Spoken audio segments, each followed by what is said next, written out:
suis avec vous tous les jours. N'ayez pas peur. Glorifie le Seigneur. Envoyez ici à Rurtu. Prêcher sa parole. Et guérir nos âmes et nos corps. Je voudrais vous dire que Dieu est dans la barque des chrétiens tous les jours. Alléluia. Regardez qu'il y a de l'eau jusqu'au rabord. Jésus a fait cette promesse, je suis avec vous tous les jours jusqu'à la fin du monde. La foi, c'est une assurance que Jésus est dans la barque.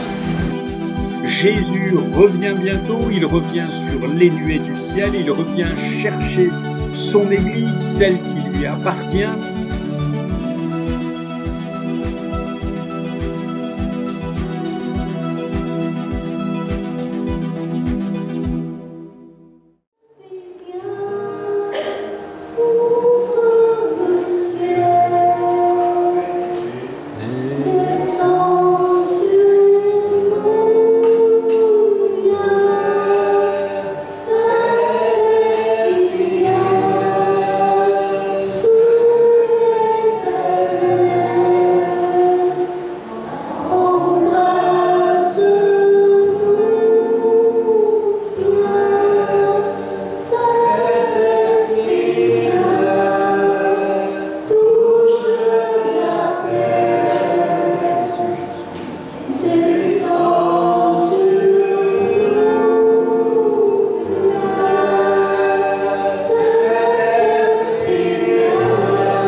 Sois glorifié.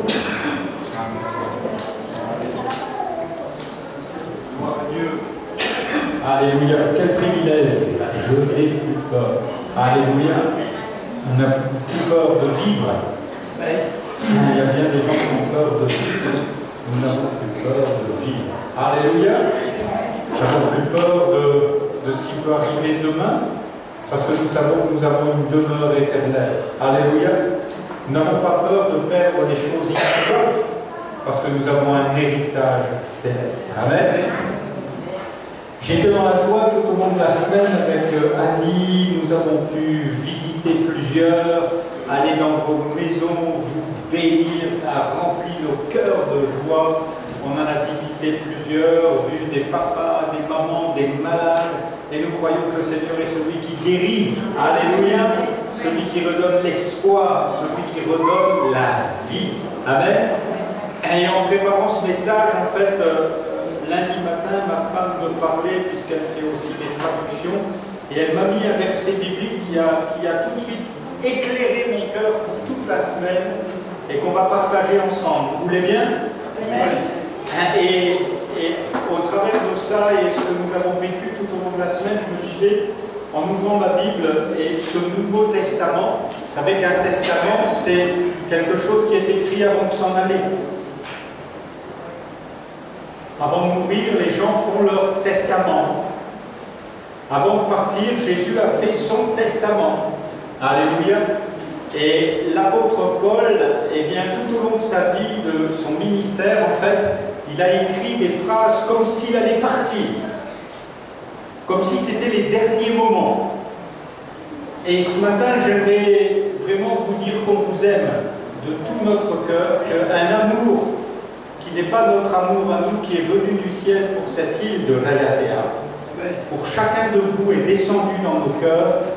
Et en regardant mon agenda hier soir, je me disais, mais on part là, on rentre à Papeete à la fin de la semaine, peut-être je ne vous reverrai jamais. Parce que vous savez que Jésus est à la porte. Hein. Et je me suis dit, Seigneur, je veux prêcher comme si c'était la dernière fois. Des mots qui vont se souvenir, comme quand on lit un testament, quelque chose qui est marqué. Il est parti, mais quelque chose a marqué nos vies. Alléluia. Et comme nous avons pris cette sainte scène qui est la marque, en fait, hein, vous savez que Jésus n'a laissé que deux marques. Celui qui croit en lui et se fait baptiser, c'est sauvé. Alléluia. Et le baptême, c'est l'engagement d'une bonne conscience devant Dieu. Donc, faites-vous baptiser premièrement. Mais après, quand on a mis un enfant au monde, on ne le laisse pas s'en manger, n'est-ce pas? Donc Jésus a préparé la scène. Alléluia. Pour que nous puissions à chaque fois que nous nous voyons. Alors nous, on partage la scène le dimanche, mais les premiers chrétiens, à chaque rencontre, ils partageaient le pain et le vin. Alléluia. Parce qu'ils avaient besoin de vivre de la vie de Jésus. Amen. Non seulement nous naissons de nouveau, nous venons au monde, mais ensuite nous sommes nourris à vie. Alléluia. Et pour l'éternité. Voilà pourquoi ce n'est pas un symbole qu'on a pris. Hein. Moi j'étais au bout là-bas, peu importe l'endroit où vous vous trouvez, mais j'ai été gavé de la vie de Jésus. Alléluia. Parce que c'est une vie abondante. C'est pas le pain des meurtrissures, c'est pas le vin, c'est pas parce que c'est dans un petit gobelet qu'il n'y a rien. Hein. Mais c'est le pain de vie. Alléluia. Jésus est venu nous donner la vie. Il la donne pas au monde entier, il la donne à ses enfants. Amen. Tant il est vrai que vous faites exactement la même chose. Ce midi, dans les maisons, il y aura un mât. Et vous allez appeler qui? Votre mari et vos enfants. Les petits-enfants d'à côté, ils vont aller, peut-être quelques-uns seront invités, mais ils vont aller chez leurs parents manger. Mais nous sommes chez papa. Alléluia. Et Dieu veut nous nourrir de sa grâce. Amen. De l'excellence de sa grâce. Donc, ce verset qui m'a marqué le cœur est dans Romains chapitre 10.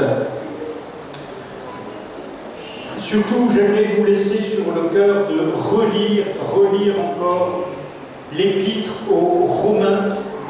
Alors, dans le Nouveau Testament, c'est l'épître de tous les réveils. Si vous voulez vraiment vous réveiller vos âmes, lisez, relisez, méditez l'épître aux Romains. Et bien sûr, dans son testament,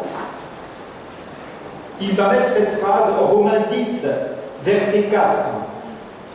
Excuse-moi, j'aurais pu te donner les versets un peu plus tôt, mais je suis comme toi, je suis mal réveillé. Il a fait toute sa nuit et il est là pour servir le Seigneur. Merci à toi, Valou. Alléluia. Donc, Romains 4, verset 10. Christ est la fin de la loi pour la justification de tous ceux qui croient. Christ est la fin de la loi pour la justification de tous ceux qui croient. Est-ce que vous le répétez après moi? Christ est la fin de la loi pour la justification de tous ceux qui croient. Alléluia. C'est un verset qu'il faut apprendre par cœur. Christ est la fin de la loi. C'est fini. Il y a quelque chose qui est fini pour nous. Alléluia. Christ est la fin de la loi. C'est terminé. Et il est important que l'Église de Jésus-Christ, la véritable Église, revienne à une grâce absolue dans les temps de la fin. Eh bien, c'est la grâce qui sera prêchée dans toutes les extrémités de la terre. Alléluia. Et pourquoi nous voyons tant de dispersion, de dénomination, de choses? Parce que tous veulent nous ramener à la loi. Parce que la chair en nous veut que nous fassions quelque chose. Mais sur la croix, Jésus a dit, tout est accompli. C'est fini. Vous ne pouvez rien faire pour Dieu. Vous ne pouvez rien faire, même pas pour vous-même. Vous ne pouvez pas vous changer vous-même. Mais sachant que vous ne pouviez pas le faire, Dieu l'a fait pour vous. Alléluia. Christ est la fin de la loi. Alléluia. L'apôtre Paul dira aux Galates, pourquoi vous impose-t-on tous ces préceptes? Ne prends pas, ne touche pas, ne bois pas. Chacun de ces préceptes devient pernicieux. Pourquoi? Parce qu'on commence à dire, tu n'as pas le droit de ça. Puis après on dit, tu n'as pas le droit de ça, puis tu n'as pas le droit de ça.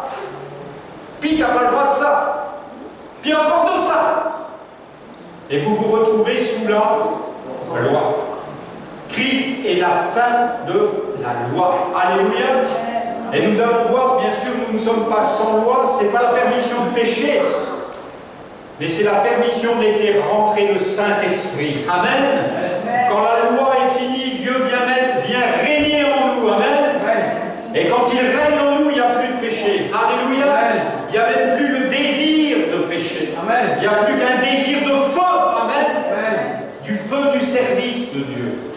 Christ est la fin de la loi. Il n'y a rien de plus bouleversant que la venue de Jésus. Il n'y a rien de plus bouleversant et de plus magnifique que de voir Christ mourir sur la croix. L'apôtre Paul disait, je n'ai rien eu dans le cœur d'autre que de vous prêcher Christ. Christ crucifié. Parce que c'est un avantage pour chacun de nous.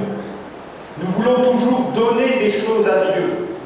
Je vous invite à offrir vos corps comme un sacrifice vivant, saint, agréable à Dieu. Je vous invite à offrir un cadavre ce matin, le vôtre. Parce qu'il n'y a rien d'autre que vous puissiez offrir à Dieu. Alléluia. N'offrez pas vos vies vivantes. Et même la Bible dit, offrez-vous comme un sacrifice vivant à Dieu. Pourquoi? Pour que lui, enfin, mette sa vie en vous. Alléluia. Et il est important de réaliser que le plus beau message, c'est le message de Christ crucifié. Il n'y a pas de plus grand amour que de donner sa vie pour ses amis.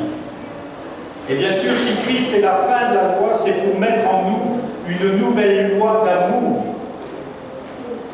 Parce que Jésus lui-même dira, l'amour est l'accomplissement de la loi. Alléluia. C'est celui qui aime, qui est né de Dieu et qui connaît Dieu. Amen. Et j'ai vu au milieu de vous l'amour que vous avez pour Dieu. Amen. Ne le laissez pas détourner. Christ est la fin de la loi. Alléluia.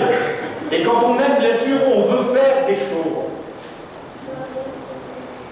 Et Dieu ne nous demande pas de faire quelque chose, il nous demande de croire quelque chose. Amen. Et la foi, c'est la seule action qui plaît à Dieu. Alléluia. Abraham crut, et cela lui fut imputé à justice. Il a cru quoi? Il a cru la parole de Dieu. Et qu'est-ce qu'il offrait? Un cadavre. Le couteau était tendu, il allait égorger son fils. C'est un cadavre déjà. Mais la Bible dit que dans son cœur, il savait que Dieu a le pouvoir de ressusciter les morts. Amen. Et voilà pourquoi la Bible dit que Abraham est le père de tous les croyants. Il a offert un cadavre. Alléluia. Son fils. Et bien sûr, on sait que Dieu l'a arrêté parce qu'il n'y a que lui, Dieu le Père lui-même, qui pouvait offrir le seul cadavre qui peut nous purifier de tout péché, Jésus. Et c'est pour ça que Jean-Baptiste, le dernier qui a prêché la loi, parce que la loi est venue jusqu'à Jean, vous savez ce que le mot Jean veut dire? Grâce. Donc la loi est venue jusqu'à grâce. Et Jean-Baptiste a prêché la repentance et le pardon des péchés. Vous voulez que je vous prêche comme Jean-Baptiste aujourd'hui? Oh, ça chauffait quand Jean-Baptiste prêchait. Et il prêchait aux Juifs, et les Juifs savaient. Ils savaient ce que signifiait la purification des péchés. Parce que les Juifs avaient le temps. Parce que les Juifs avaient l'eau de la purification. Voilà pourquoi en Israël il y avait tellement de baptistères déjà. Parce que les Juifs, dès que la journée était passée, ils savaient qu'ils avaient besoin de se purifier. Ils savaient qu'ils étaient des pécheurs. J'espère que vous savez que vous êtes des saints maintenant. Bon, quelqu'un peut dire amen ou j'explose. Hein? De toute façon, on doit tout revenir à zéro. Hein? Vous êtes des saints. Alléluia. Tiens, va dire à ton frère, t'es un saint. Embrasse-le, il va dire, t'es un saint. Vous pouvez l'embrasser parce qu'il est saint. Hein? Alléluia. Jean-Baptiste prêchait à des pécheurs qui avaient besoin de sainteté. Et il les amenait au baptême de repentance. Les Juifs savaient bien qu'ils étaient des pécheurs, mais nous savons que nous sommes purifiés par le sang de Jésus et purifiés une fois pour toutes. Il n'y a pas beaucoup d'amen, hein. Vous auriez pu rester au lit hein, ce matin ou aller à la pêche. Hein. Christ est la fin de la loi. Alléluia. Jean 3, 17. Dieu n'a pas envoyé son Fils dans le monde pour que le monde pour juger le monde, mais pour que le monde fût sauvé par lui. Amen. La fin de la loi, c'est pour le salut de quiconque croit. Alléluia. Quiconque. La dernière des femmes la plus terrible de l'Ayatea, Dieu peut la sauver. Le plus fou de tous les Tahitiens de l'Ayatea, Dieu peut le sauver. Alléluia. Le plus enfoncé dans la magie, dans la sorcellerie, Dieu les sauve. Alléluia. Parce que Jésus a dit, tout pouvoir m'a été donné dans les cieux et sur la terre. Alléluia.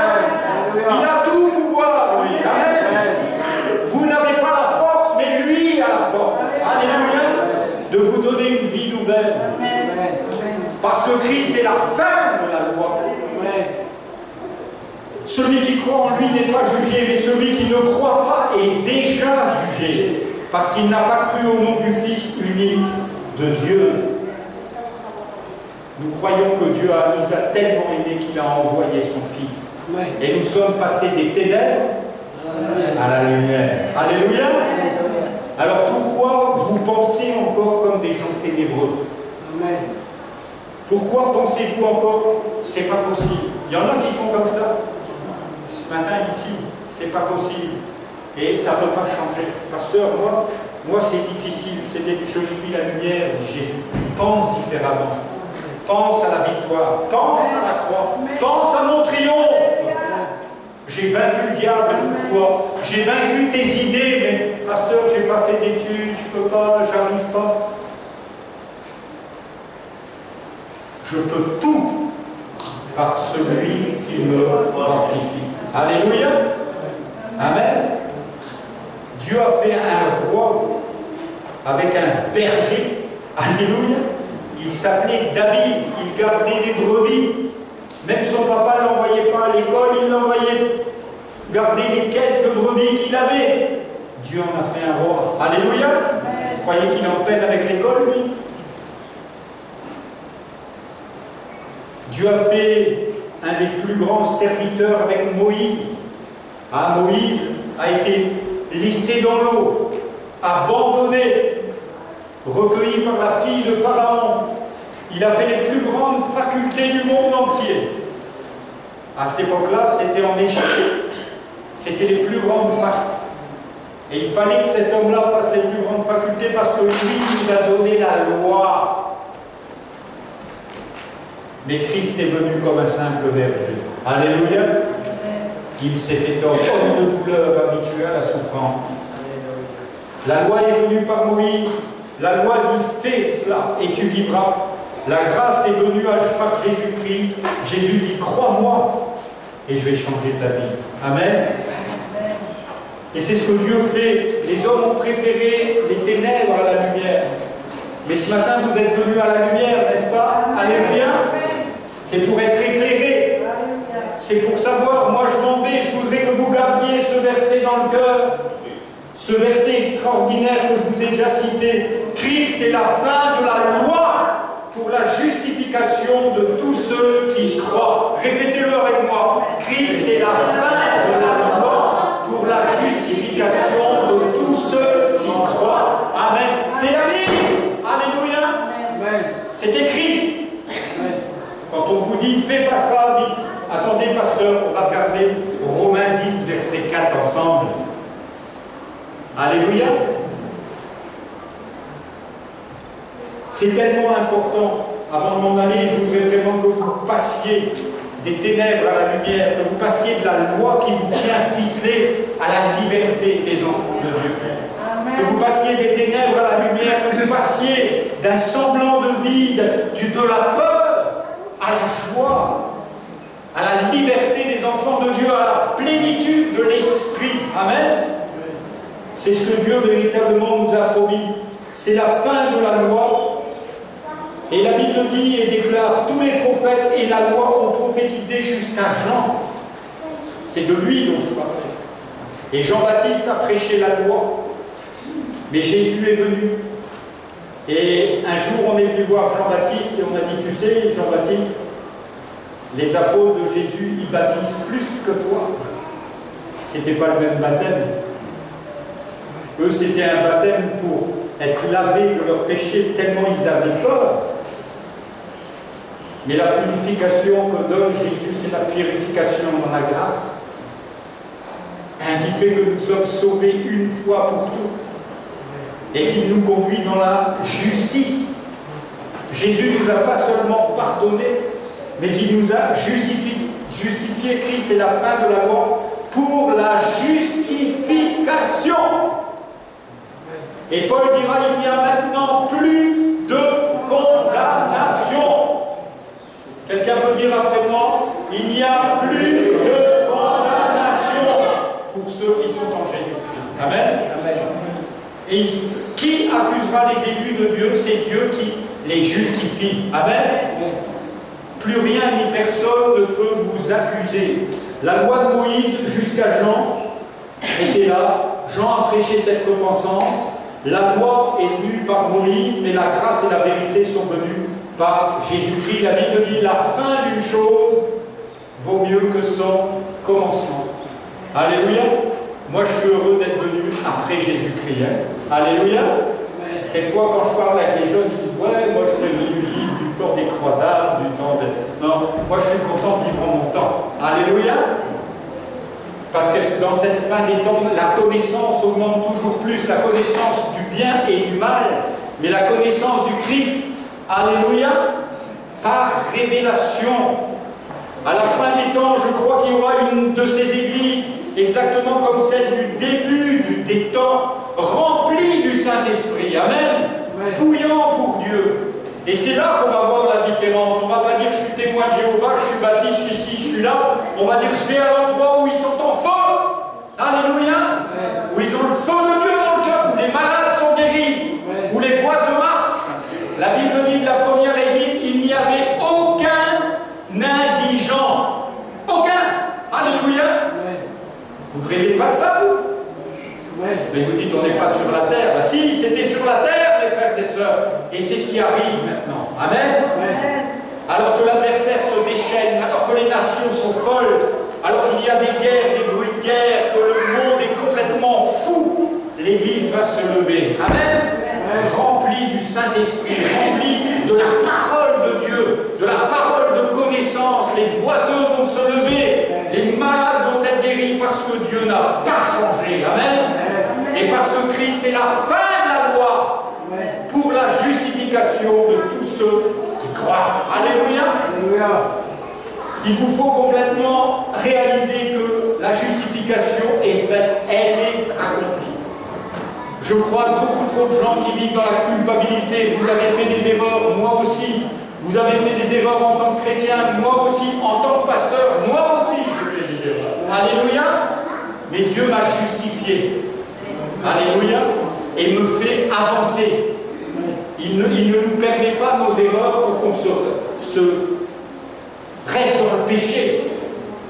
Mais il permet nos erreurs afin que nous attristions le Saint-Esprit. Vous avez déjà attristé le Saint-Esprit? Alors quand on attriste le Saint-Esprit, alors là, on est comme David. David avait attristé le Saint-Esprit. Et il le savait. Et il va tomber sur sa face. Vous savez, il y a des prophètes qui viennent, qui vous font tomber en arrière, mais quand Jésus nous visite, on tombe à genoux. Cet homme est tombé sur sa face et il a dit, Seigneur, ne me retire pas ton esprit. Alléluia. Surtout, ne me retire pas. Et je crois plus que jamais que cette Église a besoin d'être remplie du Saint-Esprit. En feu. Amen. Et ce n'est pas un feu qui vient mais qui vient dans chacun des cœurs. La Bible dit, le jour de la Pentecôte, ils furent tous remplis du Saint-Esprit, et des langues semblables à des langues de feu descendirent sur chacun d'eux. Alléluia. Si vous aviez été là, vous auriez eu votre part de feu. Alléluia. L'incendie serait venu dans ton cœur, mon frère, ma soeur, et l'incendie est là ce matin. Alléluia. Parce que Christ est la fin de la loi pour la justification de tous ceux qui croient. Alléluia. Et Dieu veut nous communiquer la foi. Et cette justification, il le dira dans Romains 10, versets 5 à 13. On lit en effet Romains 10, versets 5 à 13. Pour bien que vous réalisiez, je m'en vais, je vous verrai peut-être plus, mais relisez Romains, chapitre 3, 4, 5, et puis chapitre 10, 11. Relisez-les, vous verrez votre justification comme en plein jour. En effet, Moïse définit ainsi la justice qui vient de la loi. L'homme qui mettra ces choses en pratique vivra par elle. Mais voici comment parle la justice qui vient de la foi. Ne dis pas dans ton cœur, qui montera au ciel, c'est en faire descendre Christ, ou qui descendra dans l'abîme, c'est faire remonter Christ d'entre les morts. Que dit-elle donc? La parole est près de toi, dans ta bouche et dans ton cœur. Or, c'est la parole de la foi que nous prêchons. Si tu confesses de ta bouche le Seigneur Jésus, si tu crois dans ton cœur que Dieu l'a ressuscité des morts, tu seras sauvé. Amen. Car c'est en croyant du cœur qu'on parvient à la justice, et c'est en confessant de la bouche qu'on parvient au salut. Amen. Alléluia. C'est important de réaliser cette loi. Disait, tu fais ça, tu mets en pratique et tu vivras. Mais la foi dit qu'on ne peut pas juger les autres. Vous voyez, ne dis pas dans ton cœur, tiens, celui-là il est sauvé, tu sais, connais rien du cœur de l'autre. Hein? Moi, je vois vos visages, mais je ne connais pas le secret de vos cœurs. Je ne connais pas vos chagrins, vos peines. Je ne connais pas ce qui vous brille. À moins que Dieu me le révèle. Quelquefois, il le révèle par un don de connaissance, par une parole de sagesse. Et il ne le révèle pas pour vous faire du mal. Il le révèle pour vous guérir. Alléluia. Et ne dis pas dans ton cœur, celui-là, il est foutu. Mais celui qui confesse de sa bouche Jésus et qui croit dans son cœur. Si Jésus a fait tant de miracles pendant son ministère, est-ce que c'est pour vous laisser par terre aujourd'hui? Non, c'est pour vous relever. Si Jésus a guéri des lépreux, s'il a pardonné des femmes qui avaient péché, s'il a pardonné des hommes, s'il a délivré des gens possédés, Jamais il les a accusés d'avoir fait de la sorcellerie, il les a délivrés. Peut-être vous êtes offert à des choses terribles, mais peu importe. Jésus vous aime et il veut vous délivrer. Amen. Amen. Je suis venu pour délivrer les captifs, pas les accuser. Quand bien même vous avez fait les 400 coups, Dieu veut vous bénir. Amen. Parce qu'il veut faire de vous son enfant. C'est par grâce que nous sommes sauvés par le moyen de la foi, ça ne vient pas de vous. C'est un don de Dieu. Vous n'avez même pas choisi d'être là ce matin. Vous n'avez pas choisi d'être là. Dieu vous a attiré sur son cœur. Amen. Amen. Pour cette lecture de cette dernière lettre, peut-être que j'ai avec vous, et si je ne vous revois qu'au ciel, mes frères et sœurs, si je ne vous revois qu'à l'enlèvement au ciel, eh bien vous le direz avec moi, Romains 10, Christ est la fin de la loi pour la justification de tous ceux qui croient. Vous ne le connaissez pas encore, hein? On va le répéter encore plusieurs fois pendant ce service. Tous ceux qui croient, Romains 9, versets 30 à 33.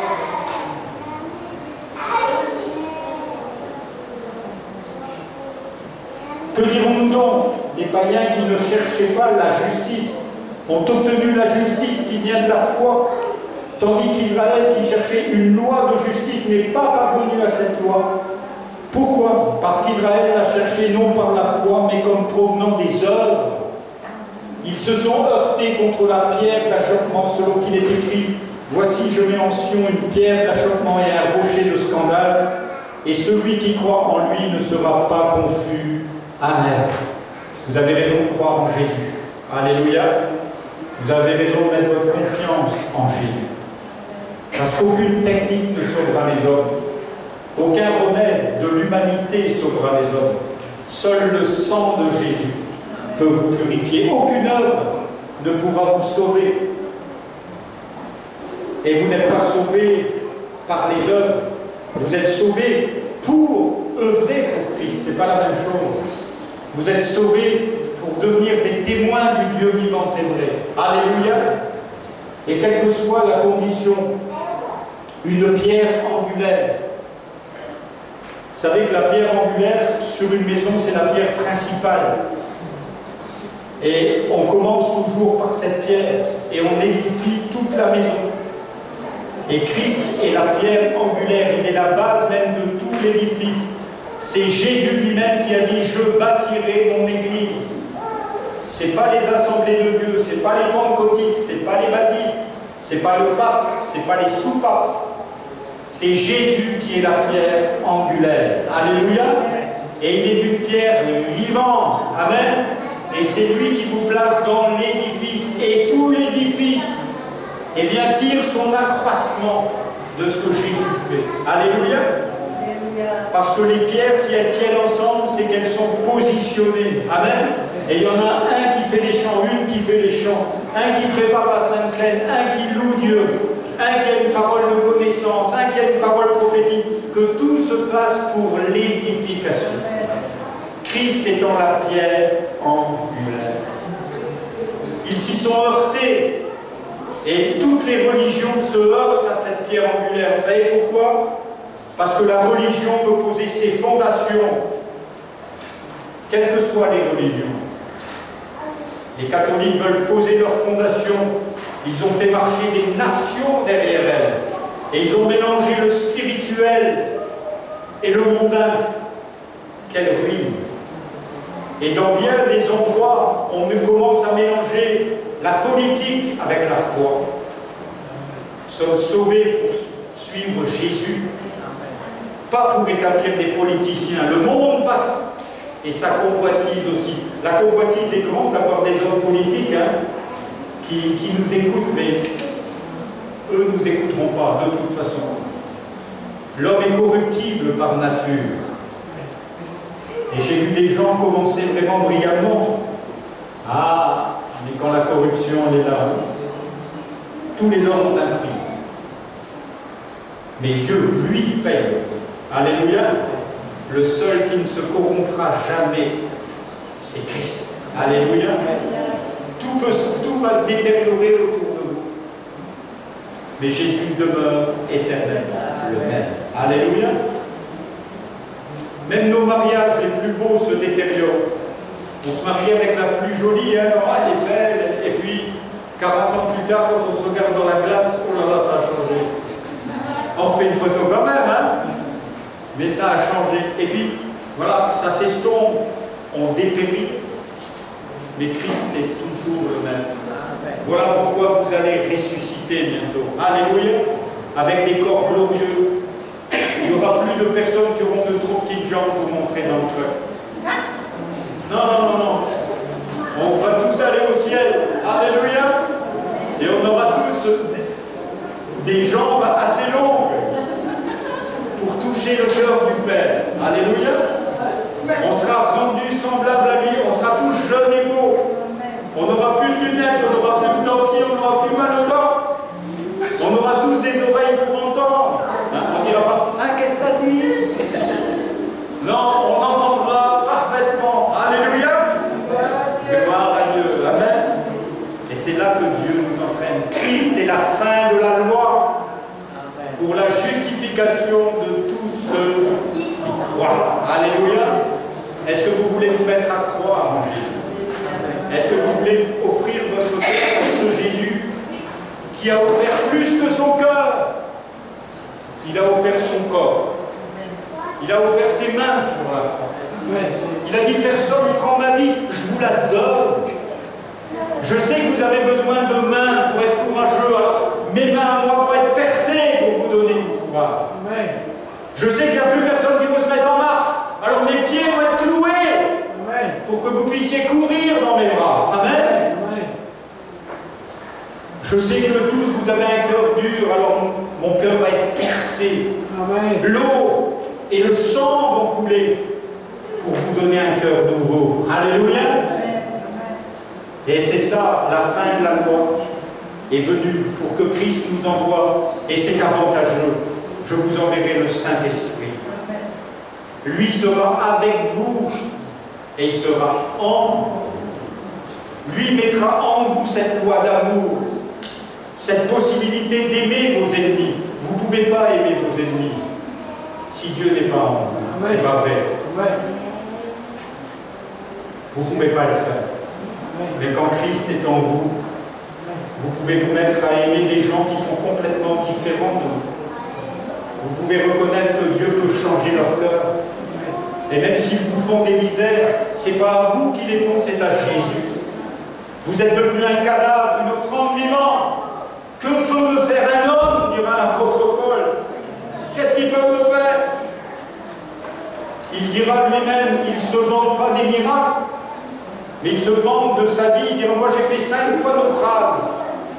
On m'a battu 4 fois. On m'a laissé pour mort plusieurs fois. Mais Dieu m'a relevé. Alléluia. Il m'a relevé peut-être ce matin juste pour vous donner cette dernière phrase avant que je m'en aille. Christ est la fin de la loi pour la justification de tous ceux qui croient. Oubliez tout ce que je vous ai dit et retenez Romains 10, verset 4. On le répète ensemble. Christ est la fin de la loi pour la justification de tous ceux qui croient. Alléluia. Et il est temps maintenant de croire à Jésus. De croire dans son cœur. Et de publier, de confesser de sa bouche. Parce que quand on croit dans son cœur, alors on confesse de sa bouche. Moi, quand je suis tombé amoureux d'Annie, je croyais dans mon cœur, ça c'est une femme, ça me plaît, hein? Alors je lui ai parlé. Même le plus timide, il se met à parler. Alors après, elle est tombée amoureuse de moi, tant pis pour elle. Ou tant mieux, je ne sais pas, c'est elle qui vous dira. Hein? Donc, celui qui croit dans son cœur et qui confesse de sa bouche, celui-là est sauvé. Et ensuite, bien sûr, avec les frères et sœurs, on vous conduit au lagon. Parce que si tu crois, on te baptise, mais une fois pour toutes. Parce que tu crois que Jésus t'a purifié de tes péchés. Alléluia. Tu crois que tu es sans péché. Et après, ben, tous les dimanches, tu prends la scène. Oh, pasteur, quelquefois je fais des bêtises. T'as des enfants à la maison? Tous les jours, ils font des bêtises. Tous les jours, ils ont à manger. Vrai ou faux? Et vous croyez que votre Père ne sait pas vous donner à manger? Alléluia. Malgré que vous soyez encore des mécréants, mais pourtant il vous appelle les saints et ses enfants. Alléluia. Je vais faire 2 prières. La première, c'est pour ceux maintenant qui veulent se donner à Jésus. Peut-être ces paroles résonnent dans ton cœur. Celui qui croit dans son cœur et qui confesse, celui-là est sauvé. Alors tu peux répéter la prière après moi. Cette prière pour être sauvé. Seigneur, je te bénis. Vous pourrez répéter après moi ceux qui veulent le salut. Je te bénis parce que tu es mort pour mes péchés. Ton sang a coulé pour me purifier, je le sais aujourd'hui. Et je veux te donner ma vie. Je veux confesser de ma bouche que je te donne ma vie. Parce que je crois dans ton cœur que tu m'aimes comme personne. Et je t'offre mon cœur. Je sais que tu as pardonné mon péché. Et que tu m'amènes sur ton cœur. Je crois que tu vas continuer ton œuvre dans ma vie. Et que tu vas me justifier complètement. Que ton nom soit béni, Jésus. Amen. Ceux et celles maintenant qui ont peut-être mal avec ce message et qui vivent encore dans des culpabilités qui ont du mal à dire mais est-ce que moi je peux être baptisé du Saint-Esprit, est-ce que moi je peux recevoir, est-ce que moi ci, est-ce que moi là. Une fois qu'on est enfant de Dieu, on a tout. Ce qui nous bloque, c'est nous. Nous, on se croit indignes. Mais Jésus vous a justifié. Et je voudrais faire un appel pour ceux qui ont besoin maintenant de cette justice au fond d'eux-mêmes. Ceux qui y croient en Jésus, et ça fait des années qu'ils traînent peut-être, et qui se traînent, qui n'arrivent pas à vaincre dans un domaine ou un autre, parce que sans cesse ils repensent au péché, à quelque chose qui est languissant. Jésus veut vous délivrer, parce que Christ est la fin de la loi, pour la justification de tous ceux qui croient. Alors vous pouvez vous avancer, on va prier pour vous, pour les malades, puisqu'il est la fin de la loi, il est le commencement de la grâce, et pour votre vie, il est le commencement d'une bonne santé, il est le commencement de la victoire. Alléluia. Le commencement où les peurs sont par terre. Alléluia. On n'a plus peur de vivre. On va vivre pour toi maintenant, Jésus. Et si vous avez des difficultés, si vous avez du mal, avancez-vous maintenant, on va prier, afin que les liens du mal, du mensonge soient brisés et que le nom de Jésus soit glorifié. Avancez-vous rapidement. Peut-être on peut faire un chant dans ce temps-là. On va bénir les frères et sœurs. On va louer le Seigneur. Alléluia. Béni sois-tu, Jésus. Merci pour ton œuvre, Seigneur, de puissance. Merci pour ta parole, Seigneur, qu'on reçoit dans nos cœurs et nos vies afin de marcher dans cette vie nouvelle. Seigneur, béni sois-tu pour ton œuvre de puissance maintenant. Bénis mon frère, fortifie-le dans la grâce qui est en Jésus-Christ. Que ton nom soit béni. Amen. Voilà, ceux qui restent assis, priez le Seigneur. Louez Dieu parce que vous êtes en bonne santé, parce que vous êtes forts. Louez-le.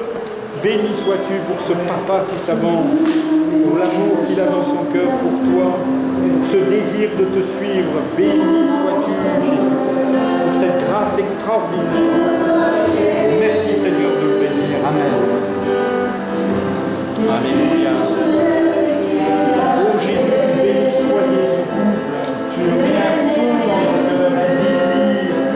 Seigneur, que tu penses pour voir leur foyer, leur fille vivre de ta mère, leurs petits enfants serrés sur leur cœur.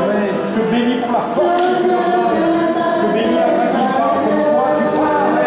Nous croyons à la résurrection de ta mère. Je crois à la bénédiction de la mère de mon frère et ma soeur. Béni sois-tu, Jésus.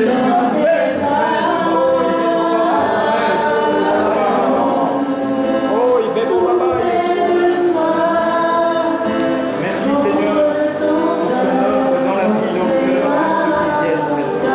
Merci de restaurer, de guérir, de bénir.